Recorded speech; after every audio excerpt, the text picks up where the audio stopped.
Okay, tutorial tayo mga partners. So, dito sa ating Trust Wallet, paano ba natin kunin yung ating USDT address?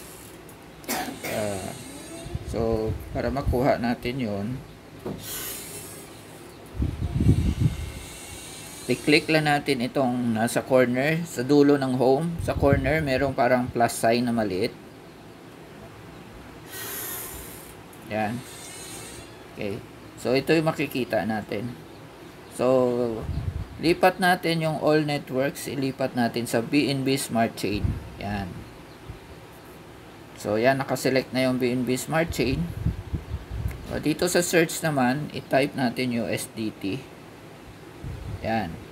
So, by default kasi naka-off yung USDT BNB Smart Chain.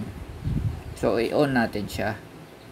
So, pag umilaw na siya, i-click mo itong arrow back sa taas. Then, arrow back, then crypto. Yan. Sa NFT pala ako, nalipat ko sa NFT. Ito, crypto. So, makita mo na dito sa crypto assets mo yung USDT BNB Smart Chain. So, i-click mo yan. Then, i-click mo yung receive.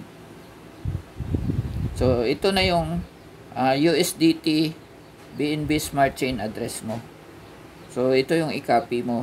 Tapos, yan yung ilalagay natin doon sa PHGH account natin. So, ganun lang po mga partners.